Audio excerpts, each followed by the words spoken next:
I want to introduce myself. My name is Wendy Horobin. I'm the head of licensing and risk assessment for FSRA. So in addition to licensing and some market conduct enforcement, I oversee the unit who has been responsible for operationalizing the title protection framework. So for those of you who may be part of a CB, they're the people that did the recent supervision examination. We have a few housekeeping items to remind everybody of, whether you're in person here or virtually, which welcome as well, those who are on virtually. I want to remind everyone that this session is being taped and we have simultaneous French translation available for those who wish to do so. If so, you can just raise your hand and we'll provide you with a headset. And if you're at home, you can click on the top right of the screen and change your language to French. So we will be taking some questions at the end of the session, and as we saw this morning, all of the questions are being run through the app. If for whatever reason you couldn't get on the app, just raise your hand and one of our team members at the back will come and write down your question and pose it to us up at the front. And that brings us to our panel. So let me introduce you very briefly to the panel. I won't go through the whole bio because it's available to you on the website, but in order, to my left, we have Marie Muldowney. She is the Managing Director of the Canadian Securities Institute, CSI. It's a division of Moody's, and she has been so since 2010. For the purposes of title protection, just to remind everybody, CSI has 2 approved designations. One is for financial planners, which is the Personal Financial Planner, PFP, and one for financial advisors, the Designated Financial Services Advisor. And to Marie's left is Tasha Batstone. She's the President and CEO of FP Canada. And FP Canada has the Certified Financial Planner and Qualified Associate Financial Planner. And finally, Anthony Williams. He's the VP of the Canadian Institute of Financial Planning, CIFP. And they currently have 3 approved credentials. The Registered Retirement Consultant for FP, and then 2 FA credentials, Registered Financial and Registered Financial and Retirement Advisor and Registered Retirement Analyst. Welcome to our panel today. So, and just as an FYI, unfortunately, we didn't have a representative from Advocacy available for today's session, and as well for CERO, their approval happened post exchange planning, so they won't be on the panel either today. That said, if you have questions for them, you can still submit them, and all of the questions that are submitted, obviously we won't be handling all today. They'll be taken back though, and we will eventually answer all of the questions. They'll be available on our website probably within a couple of weeks. So with that, we can get started, and I know that to date, probably most of the public information that has been available regarding title protection has been mostly from the regulator. So you've heard all of the talking points about the fact that credential holders are now supervised, they're subject to a complaints process, they need to adhere to a code of conduct that puts clients' interests first and sign an attestation, all of those things.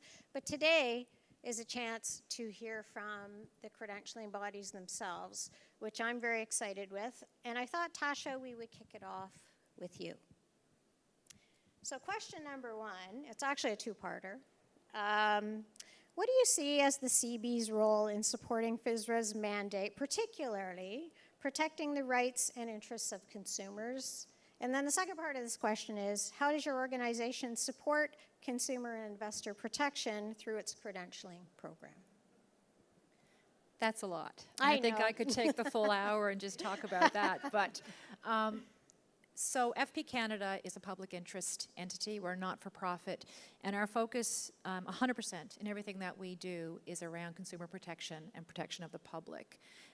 And so for us, what really made a difference in this framework was the fact that there are now standards that credential holders have to adhere to in order to be able to provide services to the public, and we think that's very, very important.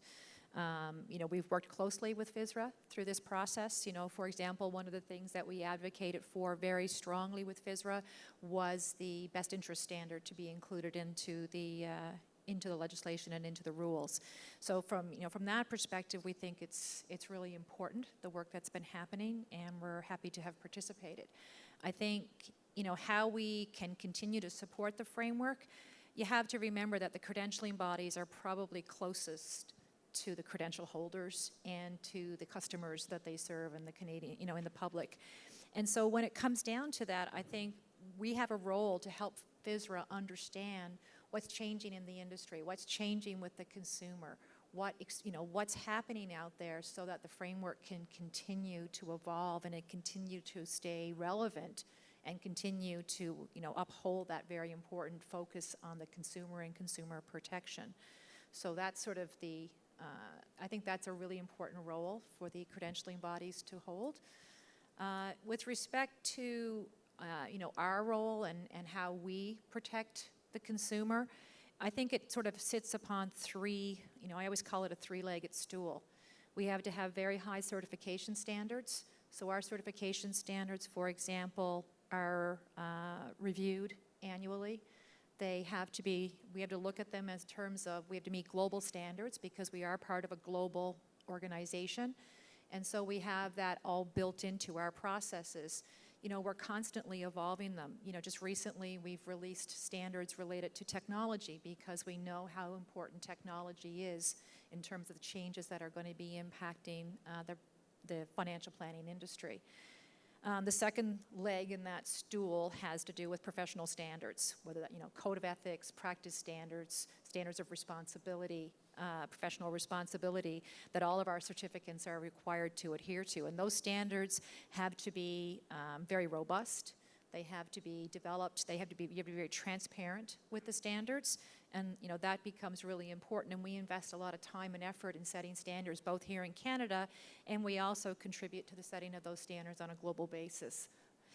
And then the third leg in the stool comes down to making sure that you'd have the appropriate enforcement against those standards. And that enforcement, it has to be transparent, you have to have accountability, it has to be impartial, and it has to be robust. A lot of the work that we do, whether it's responding to a complaint that comes in from a member of the public, or actually going out and proactively looking to see whether there are instances out there where we would initiate a concern or a complaint against one of our credential holders.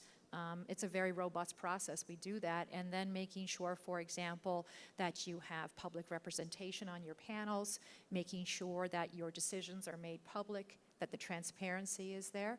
Those are all of the important things that a credentialing body needs to do to ensure that consumer protection. I'm curious about your discipline. Do you run a program that is sort of progressive, so you attempt to sort of rehab people where maybe it's a lower end infraction, or is there a different way of doing it? Absolutely. We have different sanctions available to the panel. Sometimes it's guidance, just talking to the individual, here's what you did wrong, here's what you need to do better. Sometimes, depending on the severity of the issue, it can be mandated professional development. Our panels have the ability, and actually our Standards Council has the ability to suspend somebody if the incident is sufficiently egregious that we think that there is harm to the public if this person stays out providing services. And then finally, of course, we do have the ability to take somebody's credential away if, again, the incident is sufficiently severe. That's great, thank you. I'm going to move to question 2, and this question is for the entirety of the panel. I'm going to start with you, Marie. What changes did you have to make, if any, to ensure that your organization had in place the appropriate governance structure and administrative policies and procedures to serve the public interest?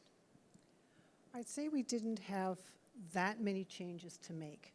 We've been a credentialing body since, well, for over 50 years. We were also part of the IDA back in the day, so regulation kind of rubs off on you when you're part of that kind of an organization for so long. We already had accreditation in place for all of our programs. We had a strict code of ethics for our designation holders. We already did sanctions for people who did not abide by their rules, and their designation could be removed. And we've always seen ourselves as a group that is offering the possibility for all Canadians to have some kind of financial advice, whether you're going into a simple financial advice or something very complex. And so we have financial planning that goes from branch level people up to mid-market people, right into the very wealthy. And so being able to address the needs of those markets all the way along has been really important. And so we're not looking just at the consumer of our programs, which is the advisor or the financial planner or the investment advisor, or whoever we're giving an exam to, but we're also looking at the public beyond that. What is the public going to need to know? What are they going to need to have as proper advice, and be able to protect them as we go forward?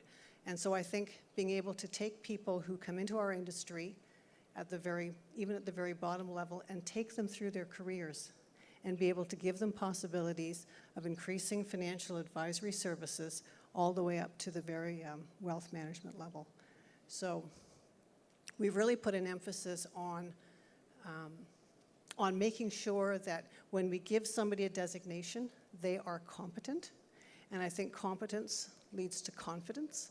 And so we have people who are confident in their abilities because they have gotten the kind of education, deep education, and the kind of rigorous exams that we can attest to their level of competence.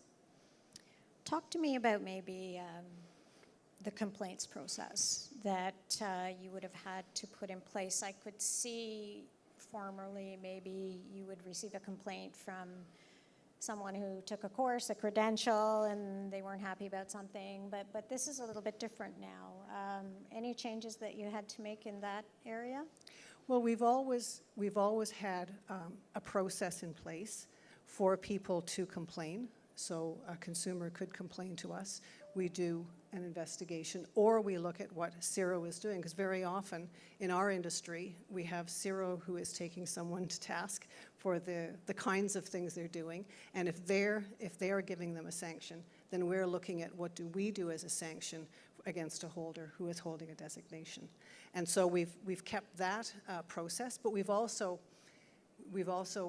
bolstered our process by looking at what are the common practices out there for people who are being taken to task. And we have an ethics committee, we have an appeals committee, we've all the levels that you need in order to ensure that you can take someone to task, hear them fairly, but also sanction as required. That's great, thank you. Anthony, over to you. Okay, Changes in your governance structure and your organization in light of now being a regulated entity under title protection. Thank you, Wendy. To sort of echo what Marie had said, you know, our organization has been around for 50 years or approaching that period of time, and during that time, you know, we've been an accredited education provider, an accredited continuing education provider.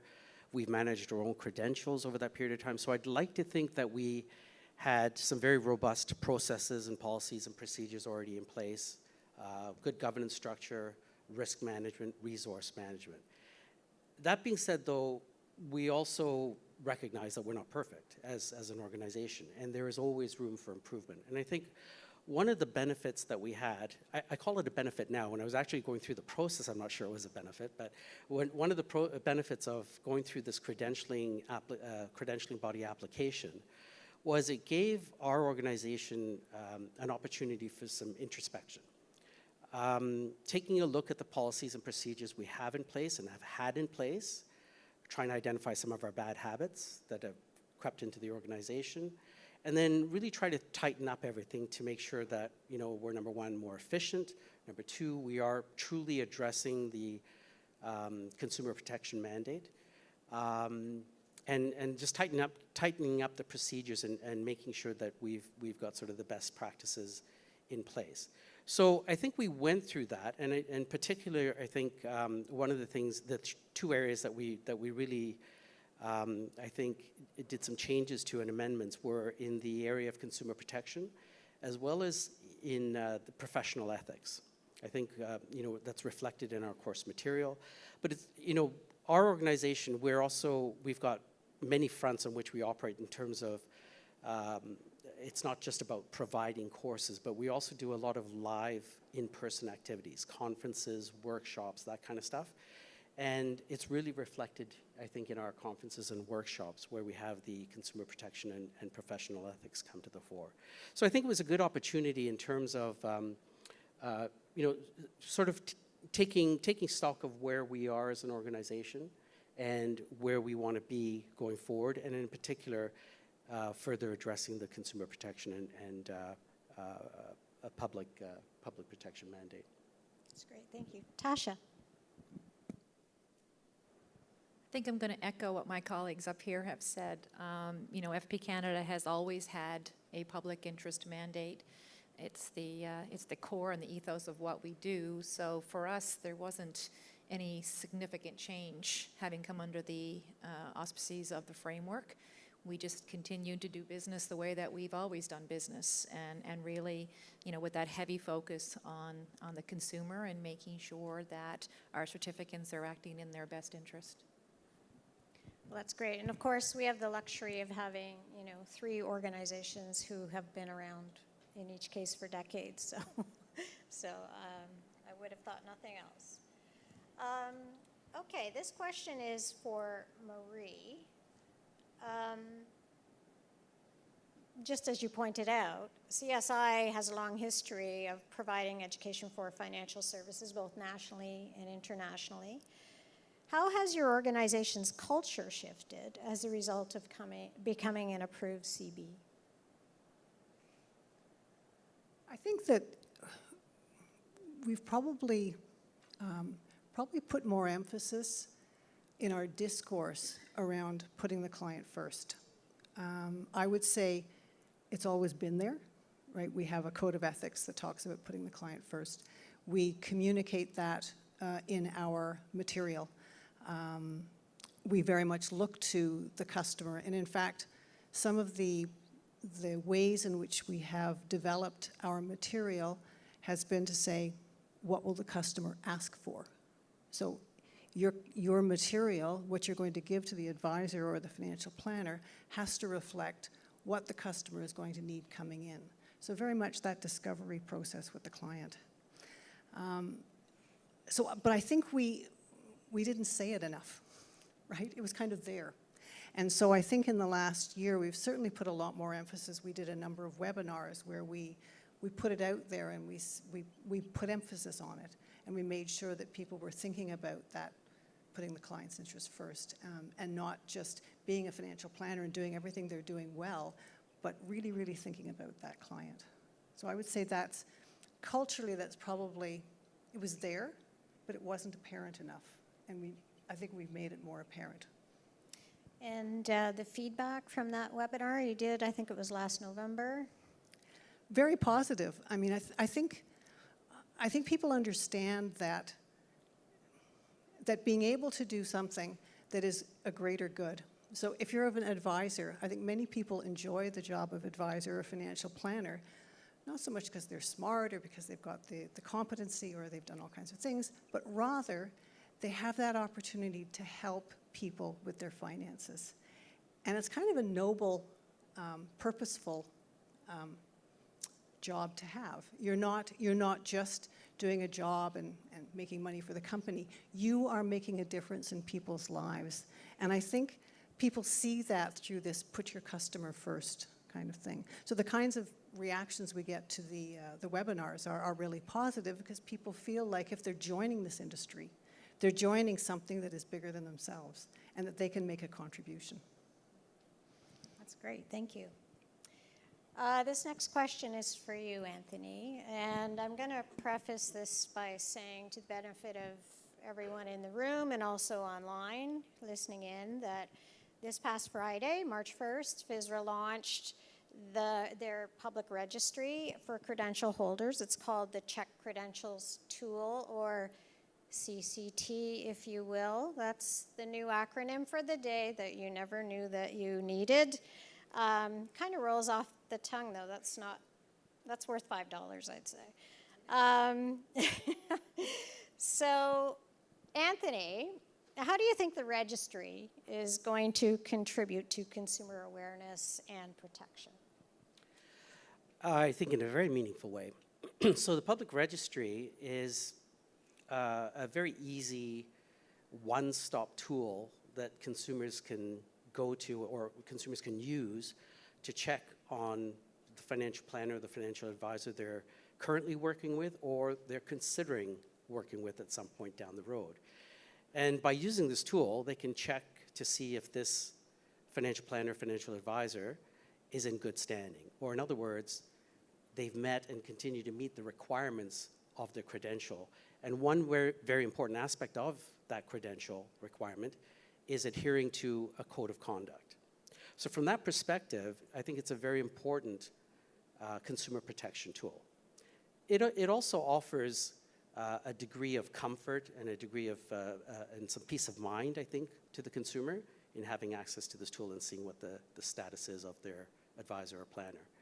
Now, one of the nice things I think about the registry is it consolidates the information from the various credentialing bodies and centralizes it on the FSRA website. And this makes it obviously very, very convenient, very simple for the consumer to use. So I think simplicity is the key here. They want to be, if they want to get important and pertinent information about the individual that they're working with, they can use this tool in a very easy and simplistic way.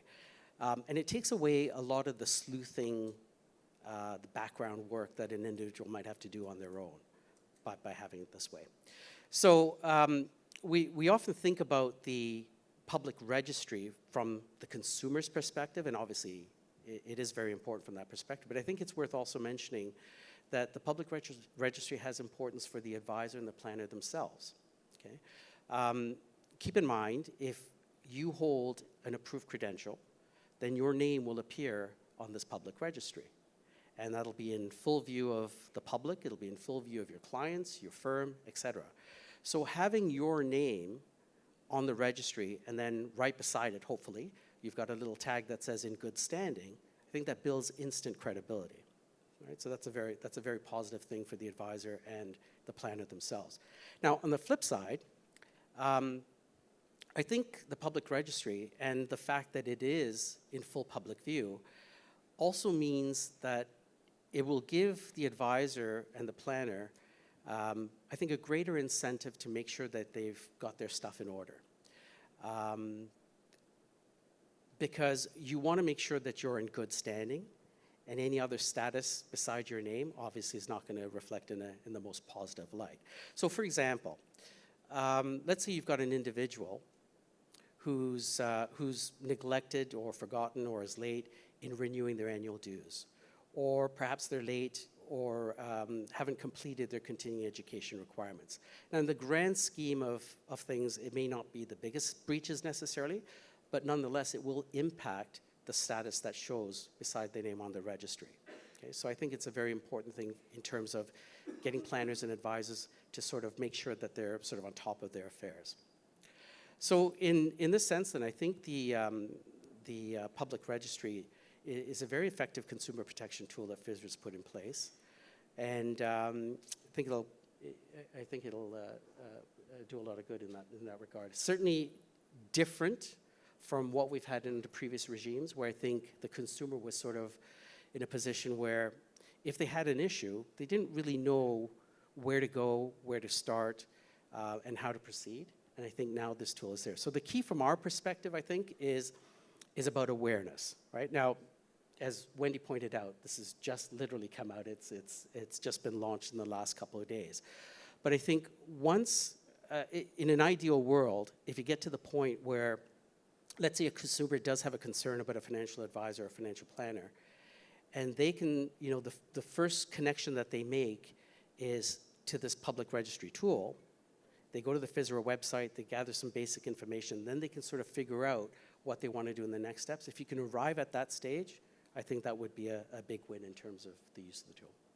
Yeah, you know what? I'm going to go to the rest of the panel on this question as well, but I will tell you that in preparation for today, I was playing with the CCT over the weekend, and I can tell you that it is a powerful little tool, and I can see the benefits both for the consumer as well as any financial planner, financial advisor out there, or someone within the new categories of CERO that are now approved. You can very plainly see that there are people with multiple credentials.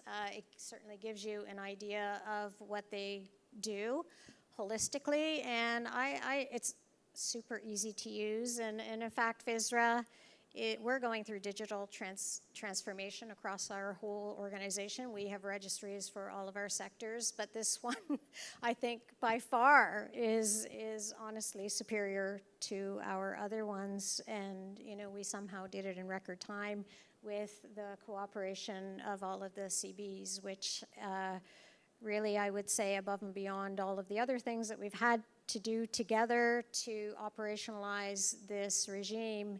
This was such a great collaborative effort. But Tasha, tell me what you think about the new registry. Well, I would echo what Anthony said. I think it's a really good product for consumers. I think it's going to give them a lot of clarity. It's very easy for them to go in and make sure that the individual with whom they're working, who's providing them with that advice, as Marie was saying, that really important advice, does have the skills and competencies required under the framework. So all of those things are great to see. And as you said, it's early days, right? So it's going to be really important to see how FSRA now proceeds with helping the consumer understand that the registry is there and they can find it easily and they can work through it, which I know is part of the plan going forward. And I would say that, the other part of this is that we have to think about is what happens if someone doesn't find their advisor or their planner in the registry, right? What are the steps? Helping the consumer know what the steps are in that circumstance, because that would mean that somebody isn't appropriately using the titles, and that's, I think, the next evolution of what we have to start to think about. Yeah, that's a great point. Marie?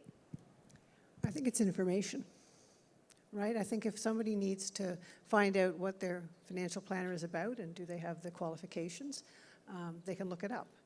I think the challenge right now is to let consumers know that they can look it up, right? It's a lot of consumers just don't know a lot of things. How many in this room get a prospectus from their mutual fund company? How many of you read it? How many of you take it from the mailbox to the blue box? It's not something we like to think about. And so we kind of trust people. And can we trust people? So I think it's really around, it's part of consumer education. I think it's going to be a really important part of what we have to do in the future is to bring consumers to be much more comfortable with their finances and be able to know in whom they can have confidence. Yeah, that's great. And just so everyone knows, this is phase one. It isn't without a few little glitches. Not everyone uses the same terminology for things like in good standing versus active. We of course would love to get to a point where there is symmetry amongst all of the CBs. And there are other refinements that can be made in future phases. So, but it is a great start. Okay, I have another question that will be for all of the panel, and I'm going to go back to you, Tasha. FB Canada has advanced professional financial planning for decades, both nationally and internationally. Please give us some insight into why your organization decided to participate in the Title Protection Framework, and how has your participation been valuable to your credential holders?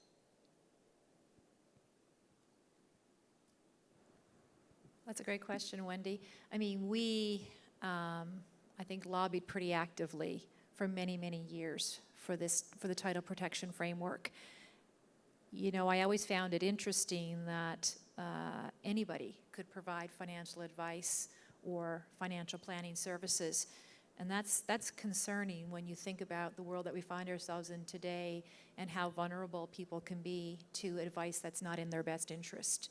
And so for us, it was very important that the individuals out there providing financial advice, financial planning, did have the appropriate skills and competencies to make sure that they could protect the consumers with whom they're working. And so it's a no-brainer, in effect, right? I mean, it really is so critical that consumers are aware. And, you know, the reality of it is the consumer may not even know what they don't know. So, for example, I think if you know, as we've been going through our discussions with various provinces, with various individuals in some of those provinces, a lot of them didn't even realize. I remember having a conversation with a Minister of Finance who said to me, I didn't even realize this wasn't already regulated. And I think a lot of consumers feel the same way. You know, if we are a profession, and in, you know, whether it's lawyers, accountants, doctors, they are all regulated. So to see Ontario step in and establish this framework, I think, is a really, really important precedent. And it was very important for us to be part of that. And I think what I hear from our certificants is they like that fact that they are now part of a profession that has standards that are recognized. And, you know, just to be clear, our certificates always were subject to a professional regime. They always had to adhere to professional standards. But what it does now is it standardizes it. It brings it across the industry. And I think that really matters. So that's what we're seeing is people are generally pleased to be able to see that they are part of a framework where the consumer's best interest is put forward, where the credentialing bodies are expected to have certain standards, certain requirements around certification, standards, professional ethics, et cetera. It just raises the expectations for the whole profession. Yes, I take your point. I feel like in future we may have to be monitoring TikTok and things because, you know, everybody is an expert. Same question to you, Anthony. I think in terms of why we participate in the framework, it's pretty basic. It's a very fundamental reason, actually, is that we believe very strongly in the mandate. As an organization, we always have. So where would there be an objection? I mean, if we think about the financial services industry, and really the founding principles are trust and confidence. So why would we have an objection to a framework where the overriding tenet is basically about consumer protection? So I think it was very easy to use, you know, Tasha's phrase. It was a no-brainer from our organization as well.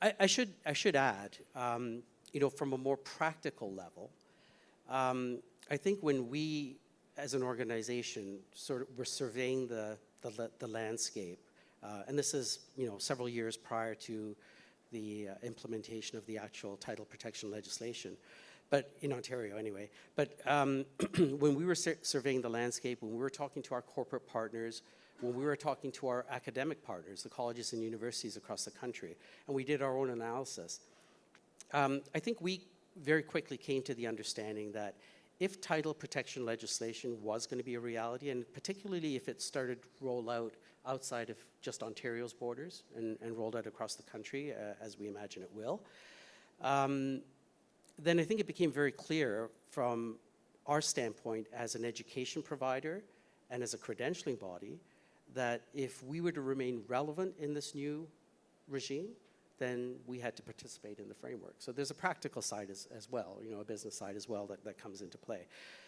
I think for our credential holders, I think the other part of the question was, the value to credential holders in terms of our participation.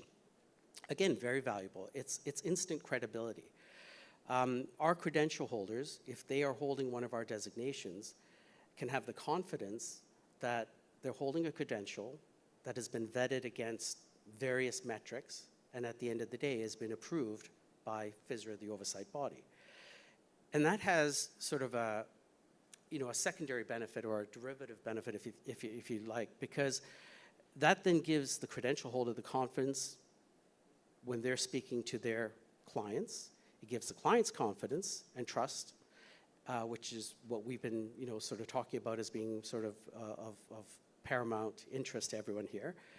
But I also think from the planner and the advisor's perspective, it's not just the fact that they hold an approved credential, it's the derivative of that is it gives them the ability to now call themselves a financial planner or a financial advisor, at least in the province of Ontario.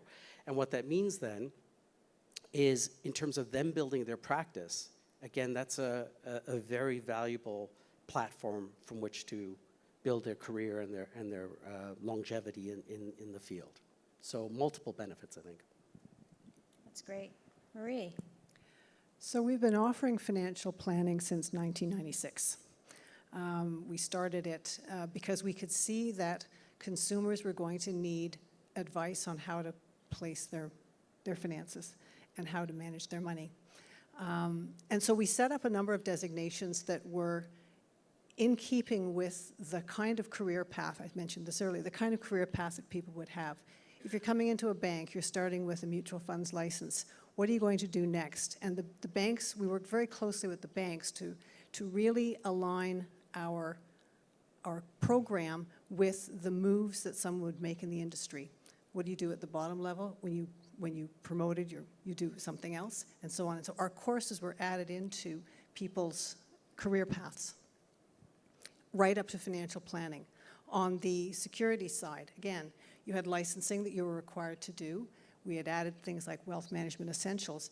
It was a natural to add financial planning to that. But we had to have ISO accreditation in order to be credible as a provider of credentials in the space. And so for us, it was a natural next step.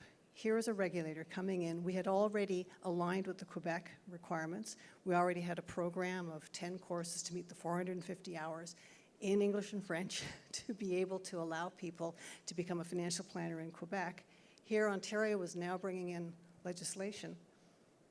Natural for us to go in and say, okay, we can now put out our credentials aligned with the financial planner and the financial advisor title. So it was, for us, a next step that was a normal one. I think Anthony said it was kind of a no-brainer. So it was very much, if there's going to be regulation and people are going to be required, we wanted to make sure that our designations were right there. And that ISO accreditation, is that sort of, does it look at competencies, or what does that do for you? It really looks at the way that you manage the entire organization. For example, to separate exams from the building of material, to make sure that you have a code of ethics in place, that you have processes and procedures in place, that you come up with competencies and you can say how you got to them, and it's all documented. It's, Natasha, you can attest to this, it is tremendously time-consuming and very, very onerous to be able to be ISO accredited. And so now being accredited by FSRA doesn't mean you're not going to come in and check us out, but it's sort of a different layer from the ISO layer. Right. Well, hopefully we add a little bit of value with those examinations as well. Okay, we have another question that is for the whole panel, and I'm going to ask you to tap into your crystal ball a little bit by looking at the future. So how do you see the framework evolving in the next couple of years, particularly the role of CBs in supporting credential holders to continue to adhere to the client's interests first principle? We're going to start with you, Anthony. I think the biggest trend or factor that's sort of looming out there is the rollout of title protection legislation across the country to jurisdictions outside of Ontario. So I think that's inevitable. We know that there are other jurisdictions that already got the ball rolling. So it'll be very interesting to see how that all emerges and how that all plays out. Obviously, that's a good thing. I mean, if we're talking about title protection in Ontario in the positive light that we have been, then clearly that's going to be very positive if we have it on a national level as well. I think the concern that we have as an organization is ensuring that as the model rolls out, that there's uniformity, that there's harmonization across the country. And, you know, we would certainly hope and encourage FSRA in their conversations with these other bodies in the other jurisdictions that they really emphasize this point and they really promote the benefits of harmonization and uniformity. The last thing we want is a national framework that is splintered or fractured or where we have too many of the jurisdictions sort of doing their own thing. Now, we understand that there's going to be some sort of idiosyncratic differences in the jurisdictions. That's just normal because it would reflect sort of their population base. But in the main, I think it has to be a harmonized approach. And I think that's really critical for the long-term sustainability and viability of any title protection. So really hope, you know, FSRA promotes this and encourages this, which I'm sure they have been doing in their conversations. I think the other evolving trend is, perhaps it's not evolving, it's already evolved, is the role of technology.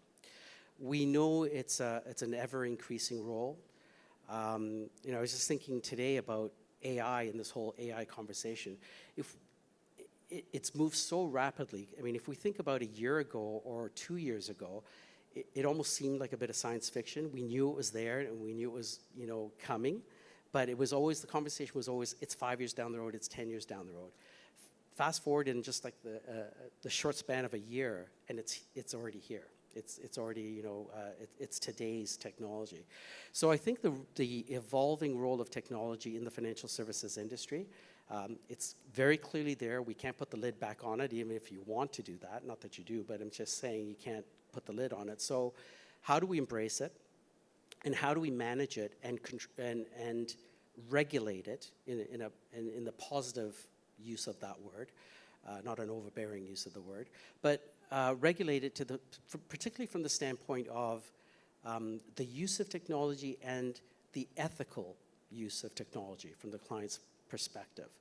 So I think, you know, for FSRA, for example, when we're reviewing the proficiencies for financial planners, financial standards, should there be proficiencies that talk about being adept in technology and understanding the role of technology, particularly the ethical use of technology?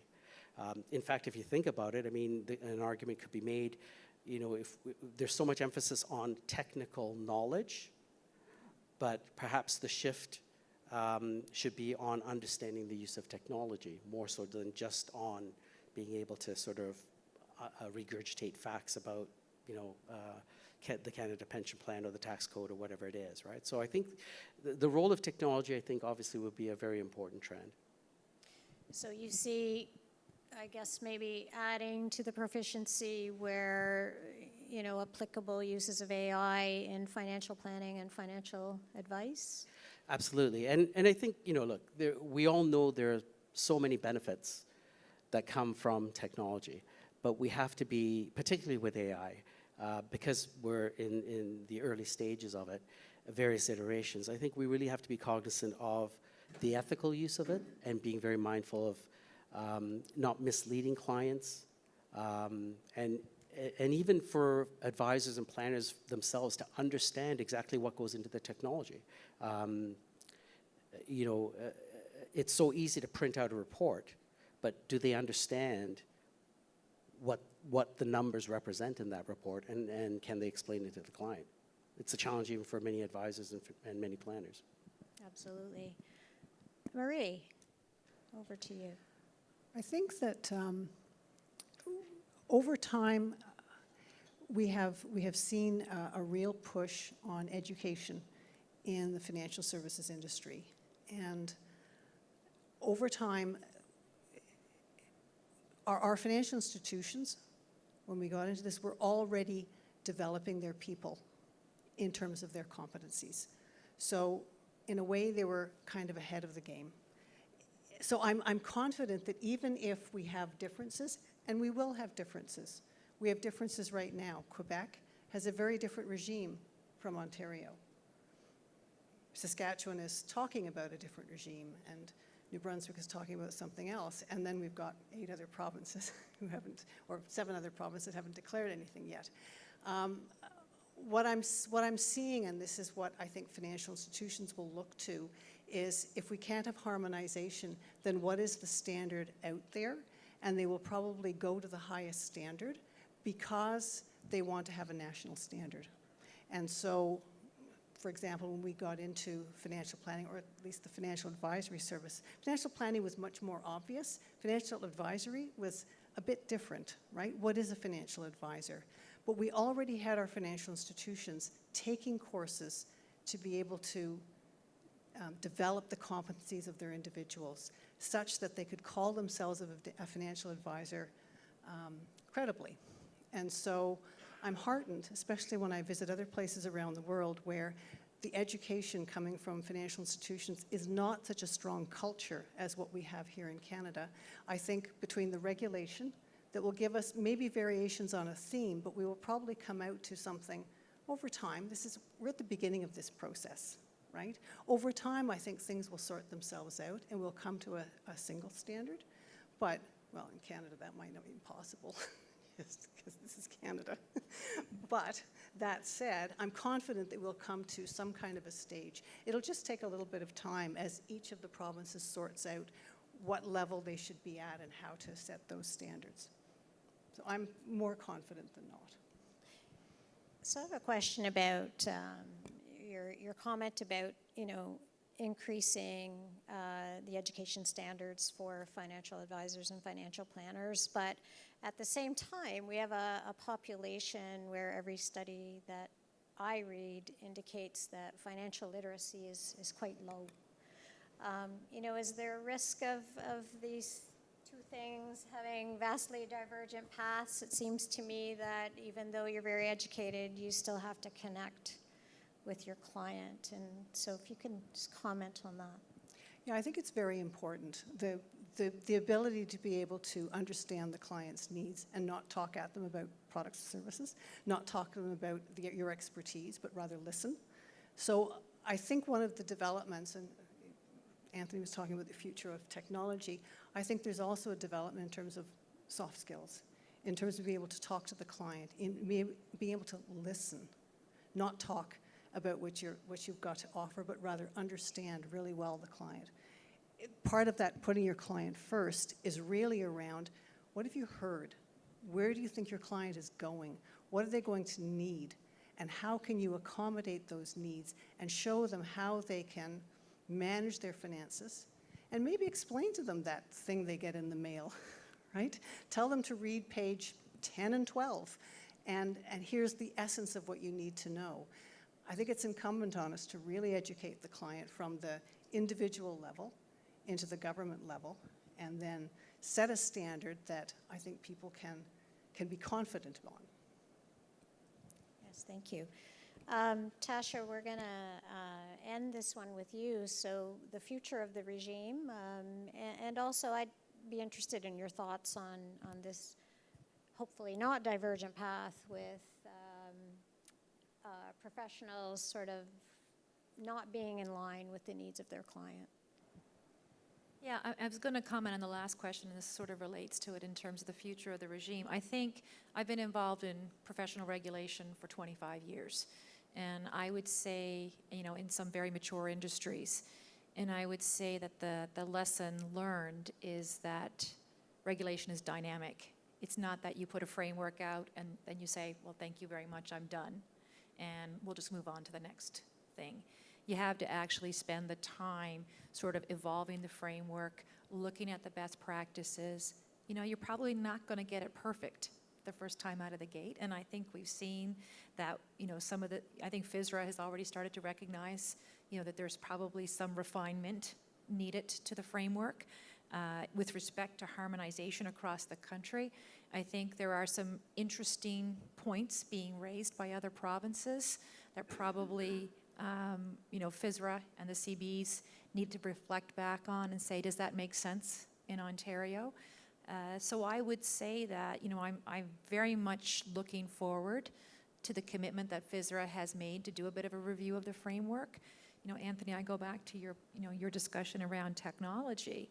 There's a perfect example of not only where the framework we need to adapt in terms of proficiencies, but also may need to adapt in terms of standards that are in place to protect consumers, and also with respect to how you discipline or how you enforce against those standards. So it's very much a dynamic process that we need to be evaluating on a regular basis, and sort of seeing where that best practice moves the industry, because at the end of the day, that is the way that we're going to make sure that not only is the consumer protected in the environment in which they find themselves today, but they're also protected in the environment in which they find themselves getting advice into the future.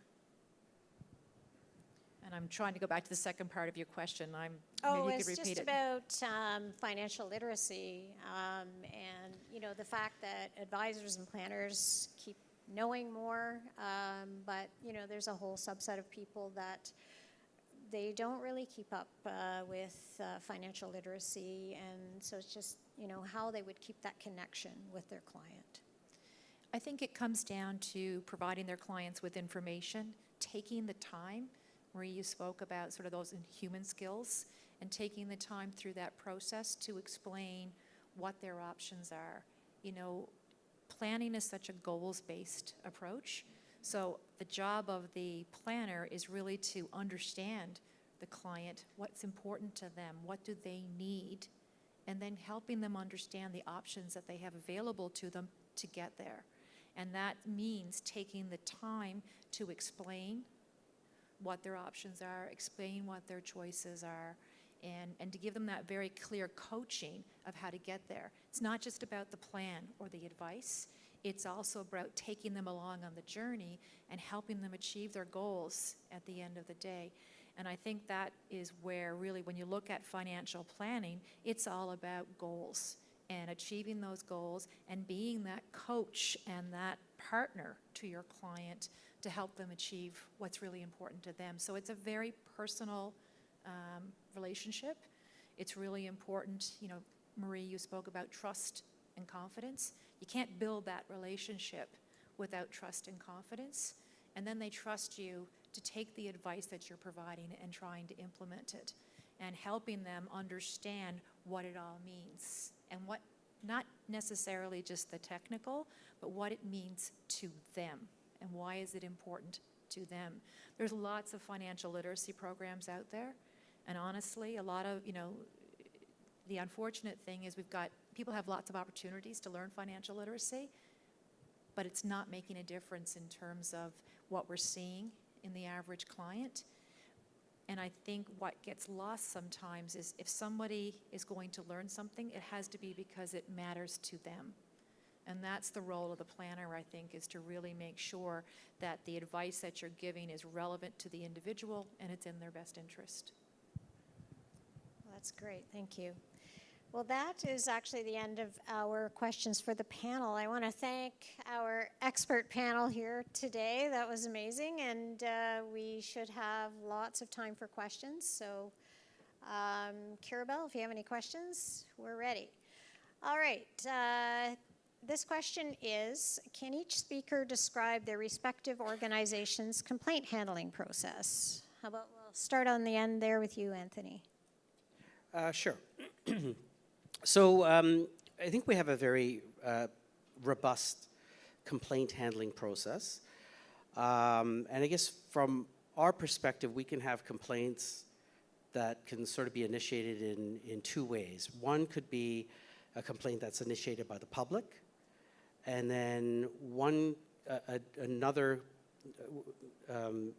way would be something that we sort of identify, either through a disciplinary hearing from another organization or another entity, and that sort of kickstarts a separate process. But essentially what happens is, if we're talking about a complaint from the public against one of our credential holders, clearly the first thing we have to do is gather the information from the complainant and verify first and foremost that it is in fact, it does in fact have merit.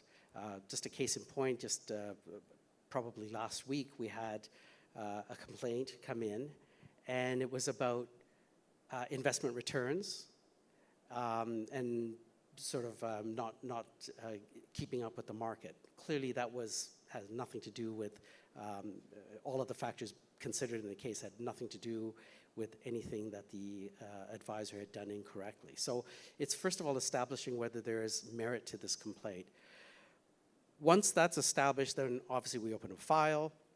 Then we have to speak to the advisor or to speak to the planner to get their side of the story, and we share this information with the complainant.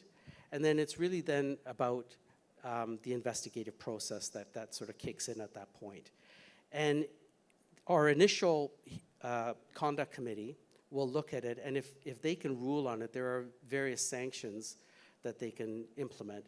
Typically what we find in most instances is education is really the key. So we would like to take an approach where we can educate the advisor if they are in fact guilty of some sort of breach with the code of conduct.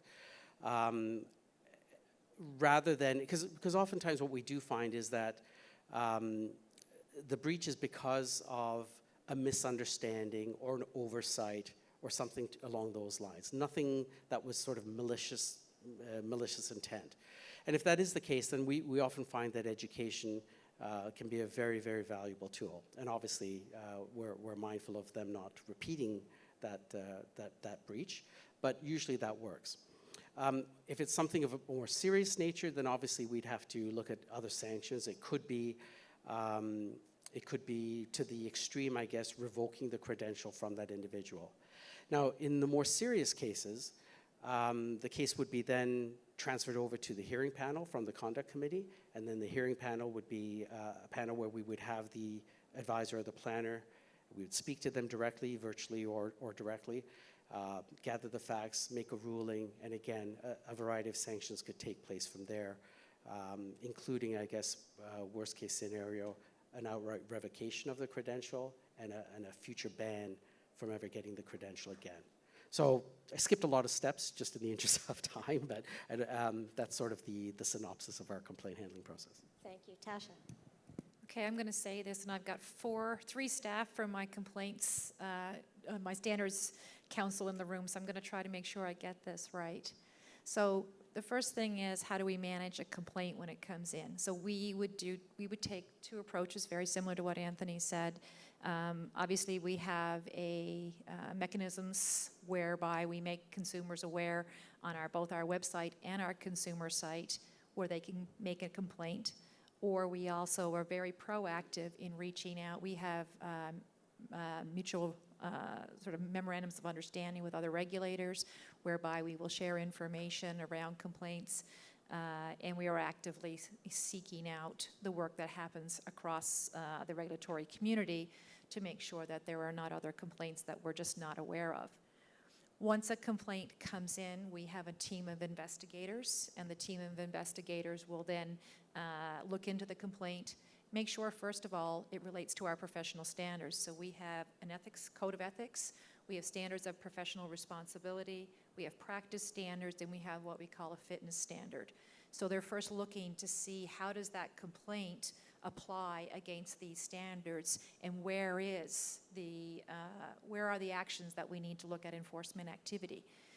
Once that investigation is complete, it then gets handled by our conduct panel.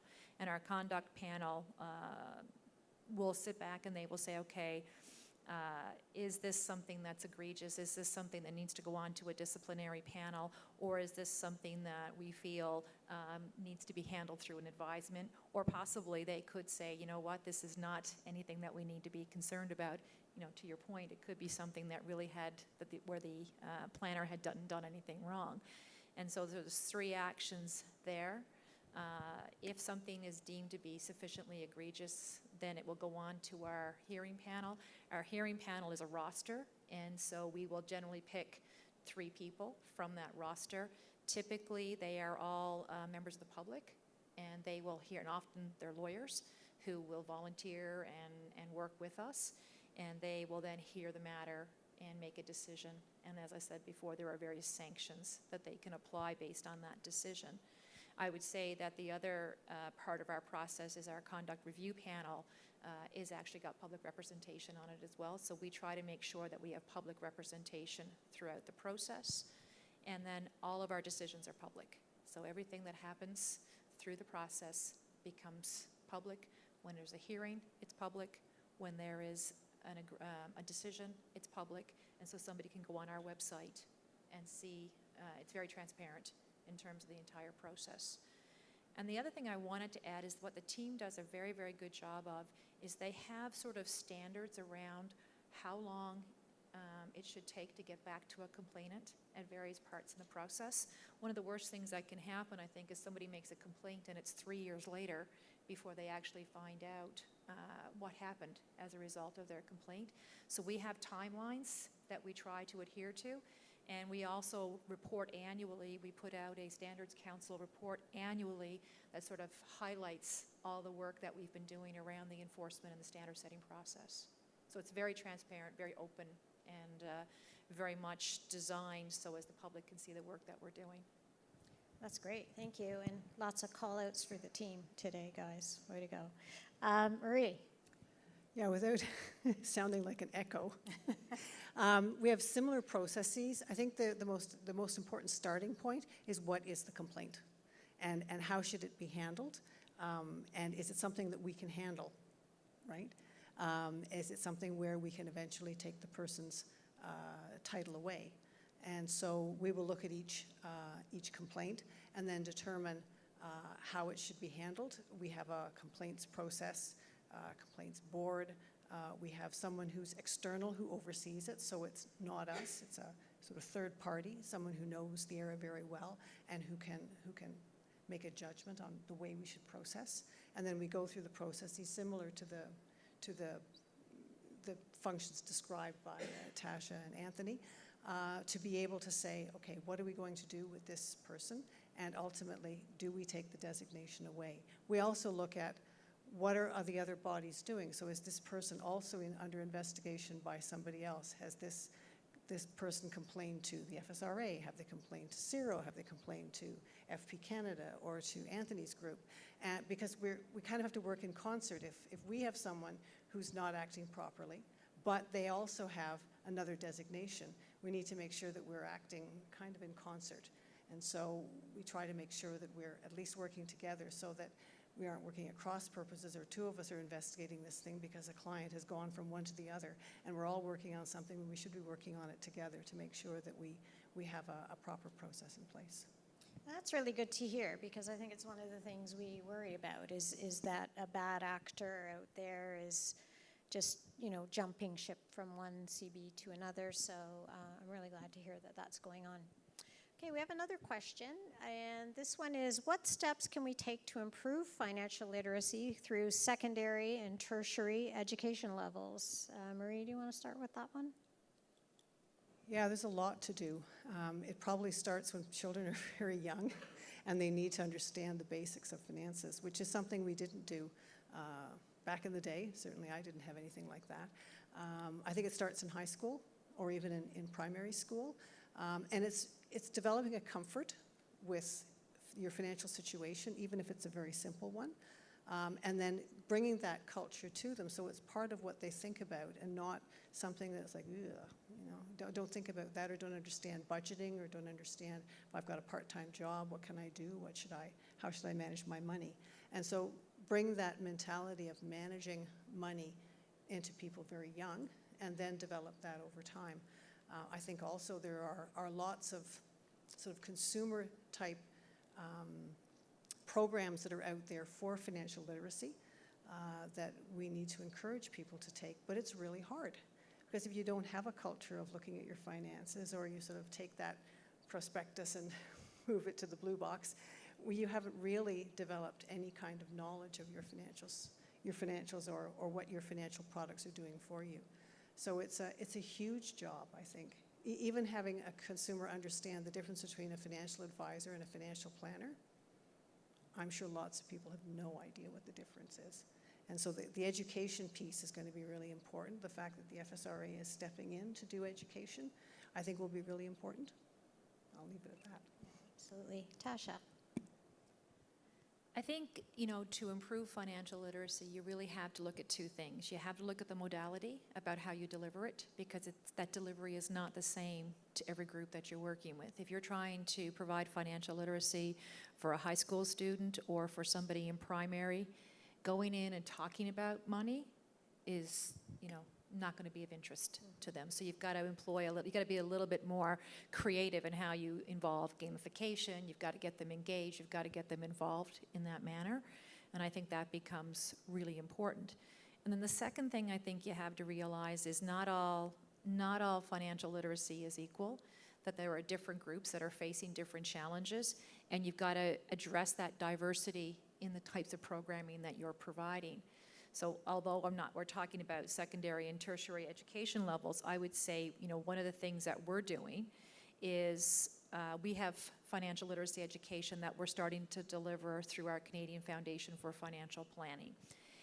One of the first courses that we're offering is for new Canadians.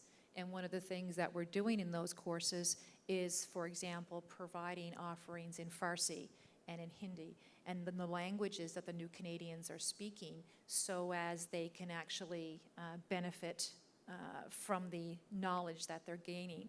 And I think having that lens of who are you speaking to and how are you going to resonate with those individuals, because there's a lot of financial literacy training out there. Every financial institution is doing financial literacy.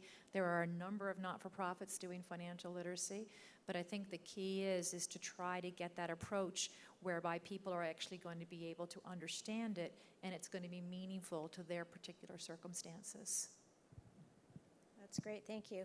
Now, Anthony, I know all of your designations really have a retirement sort of bent to them. And everything I read about people thinking about retiring is usually in the negative, that they're not ready, they don't have enough money. So talk to us, specifically about education in that realm.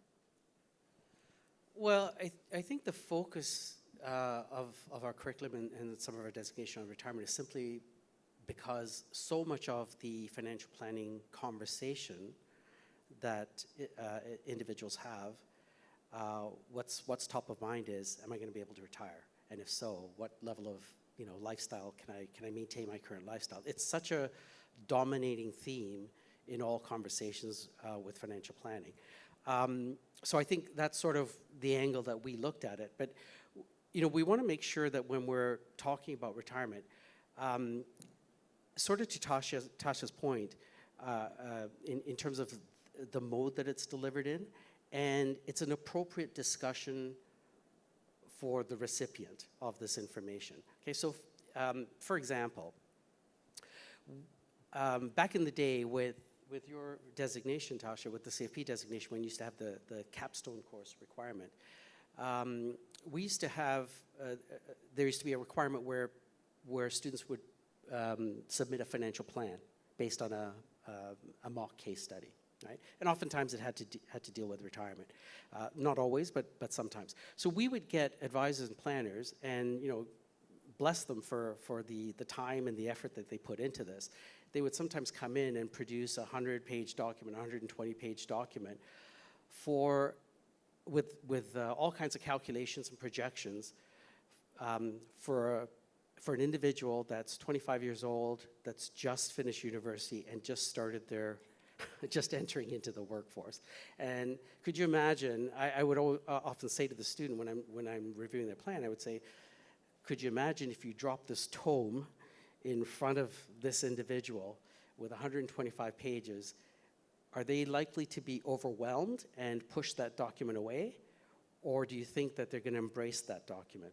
In other words, the whole idea of a financial plan is it should be something that a client embraces. So when you've left their house and they're still sitting at the kitchen table, are they pushing that document away because it's too intimidating or too overwhelming? Or are they going to pull it in and continue reading? So I think it's having an understanding. I think that's one of the areas where I think advisors and prospective advisors and planners can really learn a lot is understanding their audience and what is appropriate. What is appropriate language? That's another thing as well. You see so many planners throw jargon, technical terms around, and it's dizzying, right? I mean, the amount of acronyms that are out there, it's really dizzying and it's overwhelming. In some cases, it may be appropriate, but in other cases, less so. And I think a really important skill for planners and advisors, and that's where the role of education comes in, is teaching them what is, or being able to recognize what is the appropriate level to speak to a client at. Because if you want to get that client to buy into what you're saying, you're going to have to connect with them. Right? Well, that's great. Thank you. Yes, I think I would be rather daunted by a 120-page document. But it's true. I mean, we're all entrenched in this work, and sometimes you forget that those who you're speaking to are not. So we all struggle with that, that is for sure. We have a question that is actually for myself. How does FSRA supervise the principle of putting clients' interests first? Well, I can tell you that in the title protection rule, and actually I'll read it to you, it requires people using approved credentials to deal with clients competently, professionally, fairly, honestly, and in good faith. So we believe, of course, that part of meeting that standard is to put the client's interests first when preparing a financial plan or providing financial advice. It is our expectation that all approved CBs, including, of course, those on this panel, would put this principle at the core of what they do when providing a financial plan or advice.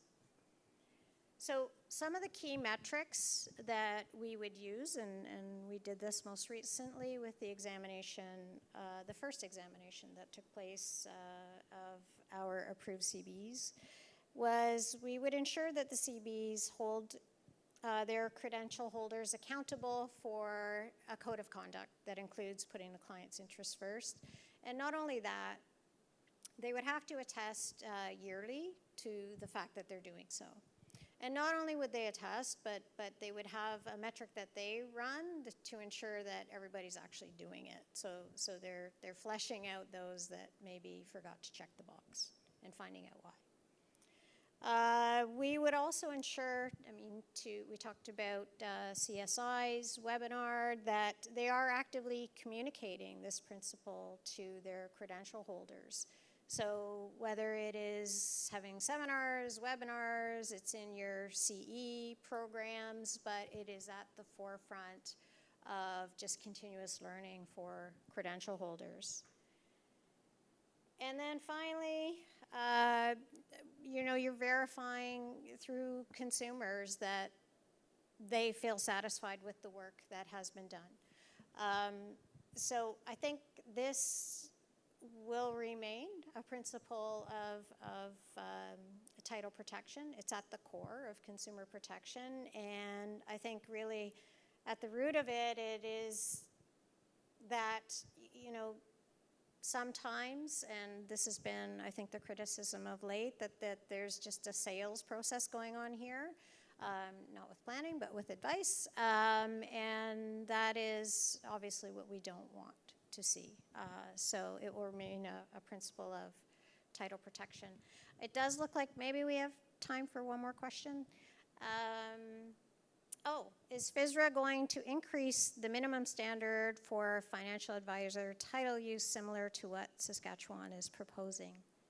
So we talked a little bit about harmonization today. I can tell you that one of the things we are doing, I'm quite proud of, just 2 years into this regime, is we're reviewing the framework already. And I think that is important to do. Our most recent sector was health service providers. That happened in 2014, and you know, we didn't review it on this type of pace. So I'm proud that we're doing so, so that we can apply lessons learned very early on. So one of the, obviously, Saskatchewan came out with their paper that not only had a higher standard for financial advisors, but also had additional disciplinary powers that we don't have. So as we gather evidence in the evaluation of the framework, we will look at what Saskatchewan is proposing. There is, over time, looking at the future phases of title protection, a sort of continuous improvement principle. But it will be based on evidence. So we're gathering evidence right now. And if we believe that that is the right thing to do, then we will certainly look at that. I can tell you that New Brunswick, which is the other province who, I mean, our policy folks are in touch with both Saskatchewan and New Brunswick all of the time. They put out their paper, I think, just this past January, and they did not propose an increase to those standards. So, so there is yet to be uniformity, but as we go forward evaluating the framework, that will certainly be under consideration. And I think with that, we are at time. So I want to again thank the panel. I know I learned a lot, and it was almost like another little mini consultation for us as we do evaluate this framework, so I appreciate that. And thank you again. I hope that both those of you listening in and here in the room, that you enjoyed it as well and got something out of it. So thank you all very much. We have actually a reception happening. I think it is 2:30 till 3:30, probably out in the main area. So please join us, and I think there's a cash bar maybe, and a chance for you all to network. So thanks again.